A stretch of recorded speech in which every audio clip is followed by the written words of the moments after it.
Hello दोस्तों, आप सभी का स्वागत है आपके अपने यूट्यूब चैनल रियल वर्ल्ड में। दोस्तों आज के इसमें बात करेंगे कक्षा 10th के संस्कृत का छठा लेसन का लेक्चर। तो ये आपका जो है भारतीय संस्कारा का लेक्चर होगा। इससे पहले जो है आपके 5 पार्ट तक जो है लेक्चर भी बना दिया गया है और साथ साथ उसके ऑब्जेक्टिव क्वेश्चन भी क्लियर करा दिया गया है। तो बहुत सारे साथियों का कमेंट आ रहा था कि सर जो है इसका ऑब्जेक्टिव के साथ साथ जो है सब्जेक्टिव क्वेश्चन भी पढ़ाया जाए। तो उन लोगों को बता दें कि सबसे पहले जो है आप जो है इसका एक सिलेबस देख लीजिए कि आपके जो है संस्कृत का सिलेबस क्या है। सिलेबस देखने के बाद ही आपको समझ में आएगा कि आपको क्या क्या पढ़ना है, क्योंकि हमें जिस रास्ते पे चलना है उसके बारे में हमें जानकारी होना चाहिए।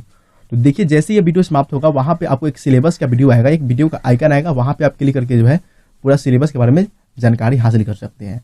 अगर जो भी कोई इंपॉर्टेंट क्वेश्चन है तो उसका वीडियो बनाया जा चुका है, उस वीडियो को भी आप देख सकते हैं और जिसका लिंक जो है आपके डिस्क्रिप्शन बॉक्स में भी डाल दिया जाएगा और वीडियो जैसे समाप्त होगा वहां पे भी आपको मिल जाएगा।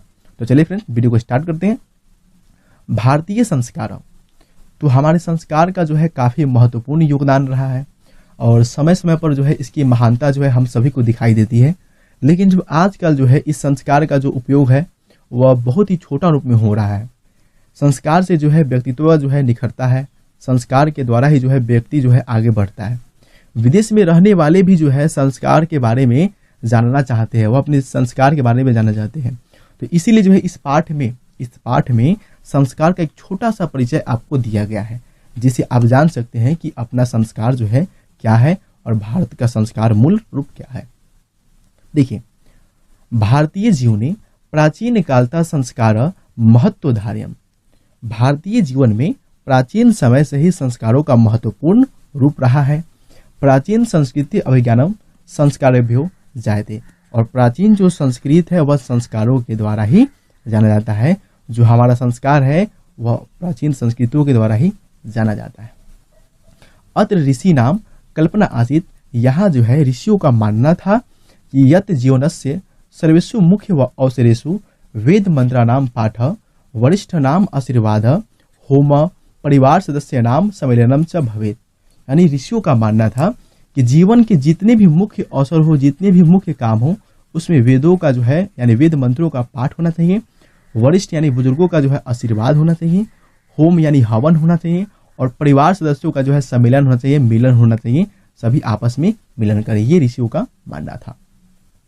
तत्सर्वे संस्कार में से अनुष्ठान संभवती, और ये सभी जो है संस्कार के द्वारा जो ही हो सकता है। ये सभी जो कार्य है संस्कार के द्वारा ही हो सकता है। एवं संस्कार महत्व धारयन्ति, इसलिए जो है संस्कार जो है महत्वपूर्ण रूप धारण किए हुए हैं। किज्ञत संस्कारस्य मौलिक अर्थ परिमार्जनम रूप गुणाध्रंश पुरुष च विस्मृयते, इसीलिए जो है संस्कार का जो मौलिक अर्थ होता है वह परिमार्जन रूप और गुणाद जो है जो गुण जो ग्रहण किया जाता है उसको विसरना नहीं चाहिए, उसको भूलना नहीं चाहिए। अतः संस्कार मनवस्य क्रमश परिमार्जने दोषपनयने गुणाधाने च योगदान कुर्वति, इसलिए जो है संस्कार जो होता है ना, मानव को कौन सा गुण जो है ग्रहण करना चाहिए और कौन से अवगुणों को त्याग करना चाहिए, ये हमें संस्कार जो है सिखाते हैं। तो संस्कार का मुख्य ही काम होता है कि अवगुणों को समाप्त करना और जो सद्गुण होता है वह मनुष्य के अंदर लाना। संस्कार प्रायः पज्ञच विद्या संति, संस्कार जो है प्रायः 5 प्रकार के होते हैं। जन्म पुरुष त्रय, जन्म से पूर्व 3, शैशव षष्ठ और यानी बचपन में आपका 6, शैक्षणिक पज्ञच और शिक्षा ग्रहण करने के समय 5, गृह संस्कार विवाह रूप 1 और गृह संस्कार जो है विवाह के रूप में 1, मरणो संस्कार 1 और मरने के बाद 1। इस प्रकार जो है एवं 16 संस्कार भवन्ति, इस प्रकार जो है कुल जो है 16 आपके संस्कार होते हैं। जैसे यहाँ पे 3 संस्कार, ये 6 संस्कार, 9 हो गया, 9 5 14, 14 और 1 15 और 1 16, इस प्रकार जो है कुल जो है 16 संस्कार होते हैं। तो एग्जाम में काफी क्वेश्चन पूछे जाते हैं कि कितने संस्कार होते हैं, तो 16 संस्कार होते हैं। देखिए, जन्म पूर्वस्य संस्कारेषु गर्भधानम पुंसवनम सीमांतो नयनम चेति त्रयो भवति, इस प्रकार जो है जन्म से पूर्व जो है और जन्म से पूर्व जो है आपके टोटल जो है कितने संस्कार होते हैं, 3 संस्कार होते हैं।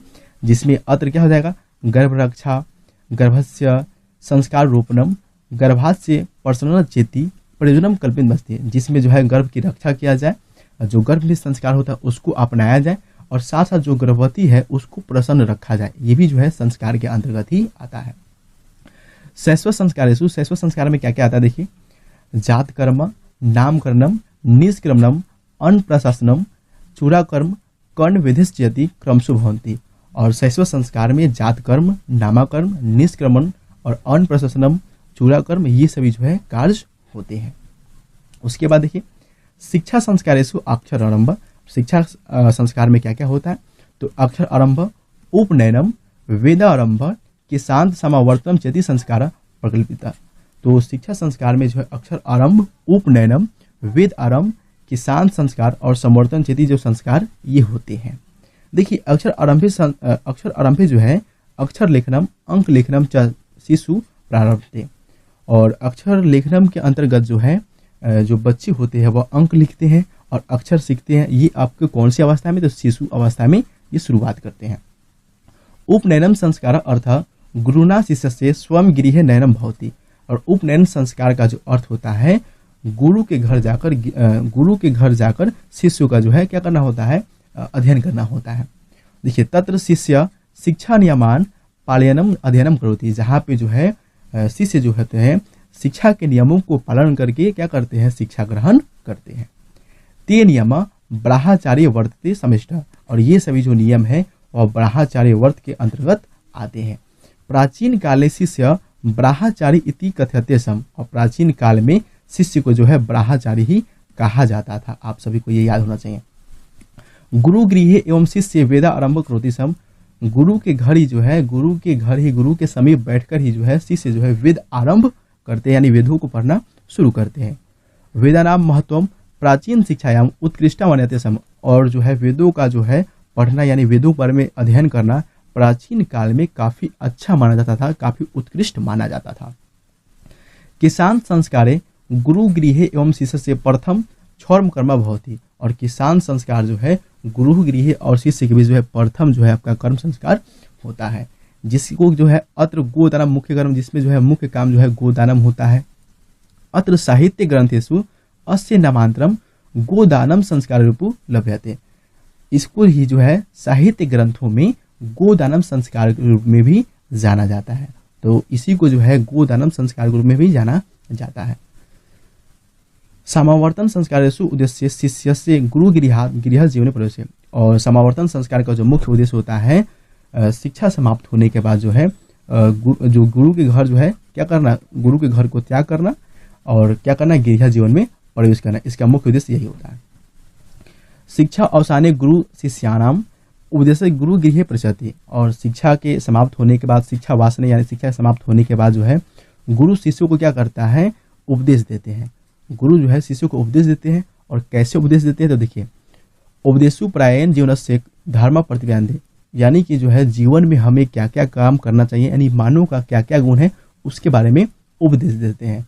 यथा सत्यम वद, यानी यथा जिसमें सच बोलो, धर्मचर्य यानी धर्म के अनुसार चलो, स्व अध्ययनम प्रमादा इत्यादि, यानी स्वयं के अध्ययन पर यानी स्वयं के पढ़े लिखे पर जो है ना घमंड प्रमादा जो है नहीं करना चाहिए। ये सभी जो उपदेश देते हैं।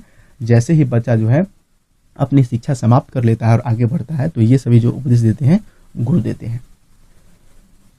विवाह संस्कार पूर्व कमेव मनुष्य वस्तुतः गृह जीवन परिस्थिति। और विवाह संस्कार के बाद ही जो है मनुष्य जो है गृहस्थ जीवन में प्रवेश कर पाते हैं। विवाह पवित्र संस्कार मत यत्र नाना विधानी कर्म कांडानी भवन्तु। और जो विवाह है वह पवित्र संस्कार होता है और इसमें विभिन्न प्रकार के क्या होते हैं, कर्म कांड होते हैं। तेसु जिसमें वाग्दानम, मंडप निर्माणम, वधु गृह वर पक्ष स्वागतम, वर्धो परस्परम परीक्षणम यानी कन्यादानम, अग्नि स्थापनम, पानी ग्रहणम, लजाहोम, सप्तपदी, सिंदूर दानम इत्यादि, ये सभी जो क्रियाएं हैं वे आपके विवाह जो है विवाह संस्कार के अंतर्गत ही आते हैं। सर्वत्र समान रूपेण विवाह संस्कार से प्रयण आयोजनम करोति भवति। और ये जो संस्कार है विवाह संस्कार समान रूप से जो है ना सभी जगह जो है इसी प्रकार जो है आयोजित होते हैं और ऐसा ही होता है। तदंतरम गर्भधारणाद्य संस्कार पूर्ण वर्तन्ते जीवन चक्र च प्रवृत्ति। उसके बाद जो है गर्भधारण का जो है संस्कार होता है और यही जो है जीवन का चक्र चलते रहता है। मरणांतरम अनिष्टि संस्कार अनुष्ठित। और मरने के बाद मरणांतरम जो है मरने के बाद जो है एक आपका अनिश्चित संस्कार होता है और इसके बाद जो है जीवन जो है समाप्त हो जाता है। एवं भारतीय जीवन दर्शन से महत्वपूर्ण उपादान संस्कार थी। इस प्रकार जो है भारतीय जीवन में संस्कार का महत्वपूर्ण योगदान है। तो फ्रेंड्स, आप सभी को कमेंट करके बताना है कि यह वीडियो आपको कैसा लगा। अगर वीडियो पसंद है वीडियो को लाइक जरूर कीजिएगा, अपने दोस्तों में जरूर शेयर कीजिएगा। तो बस आज के लिए इतना ही। जय हिंद, जय भारत, वंदे मातरम।